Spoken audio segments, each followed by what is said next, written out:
There are moments in life when the noise inside our minds becomes louder than anything happening around us. The doubts, the fear, the guilt, the what ifs, and the weight of expectations pile up until it feels impossible to breathe. Sometimes, the thing that keeps us stuck isn't the world outside, it's the world we carry within. And that's exactly where this story begins, with a man standing at a breaking point, holding on to thoughts that were slowly tearing him apart. Daniel had always been the kind of person who carried everything inside. Every criticism, every mistake, every fear would stay with him for years, filling his mind like an overcrowded attic. But one day, after life pushed him a little too hard, he found himself sitting alone on a quiet park bench, wondering how to move forward. What happened next would change his life, and maybe yours too. Before we dive deeper into this story, make sure to like, subscribe, and comment on Storysphere. Your support helps us keep bringing powerful, inspiring stories like this one to life. Daniel's day had started like any other, fast-paced, stressful, and full of expectations. He worked long hours at a corporate job in the city, carrying the pressure of deadlines and the fear of failing. But that morning, when his project presentation went wrong and his supervisor called him unfocused, something inside him cracked. He walked out of the building and kept walking until he reached the park, feeling like his chest was too tight to hold everything anymore. He sat on a bench under a big oak tree, watching the leaves sway gently in the breeze. For the first time in a long while, he realized just how tired he was, not physically, but mentally. His thoughts felt like heavy stones stacked on top of each other. He wanted peace, but he didn't know how to find it. That's when he noticed an elderly man approaching. The man looked to be in his late 70s, with warm eyes, silver hair, and a slow, steady walk. He carried a small wooden box in his hands and seemed completely at ease with the world. Something about his calmness drew Daniel in. "Mind if I sit?" the older man asked. Daniel shook his head. "Go ahead." They sat in silence for a moment, watching children chase each other across the grass. Then the old man opened the wooden box and pulled out a small ceramic cup. It was cracked in a few places but still beautiful in a simple, humble way. "You look troubled," the man said gently. Daniel tried to smile. "Is it that obvious?" The old man nodded. "Your mind seems full."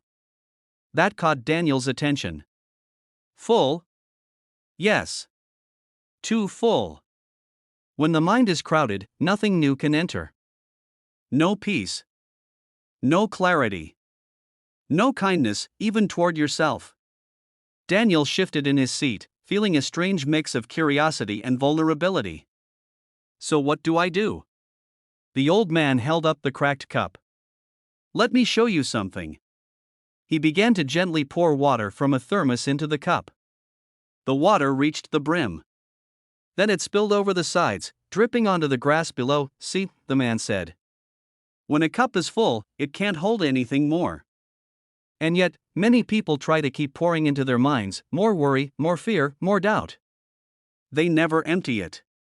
Daniel watched the water overflow, understanding more than he expected to. "So I need to empty my mind?" he asked. The man smiled.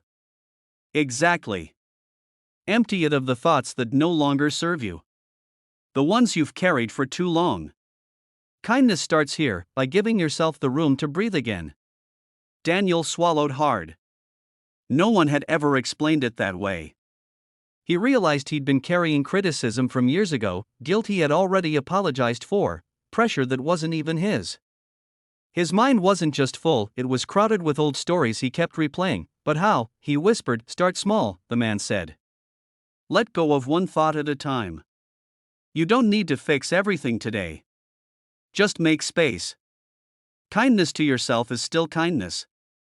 They sat together in the quiet park as Daniel breathed in deeply, for what felt like the first real breath he had taken in months. The world didn't feel so heavy anymore. When Daniel finally stood to leave, the old man placed the cracked cup in his hand. "A reminder," he said. "You can't fill a full cup." Daniel thanked him and walked away with a lightness he hadn't felt in a long time. That night, he emptied his mind for the first time, writing down thoughts he no longer needed, letting go of old fears, and giving himself permission to start fresh. And slowly, everything changed. In the days that followed, Daniel found clarity again. He reconnected with friends he had drifted from. He worked with new focus, not from pressure but from peace.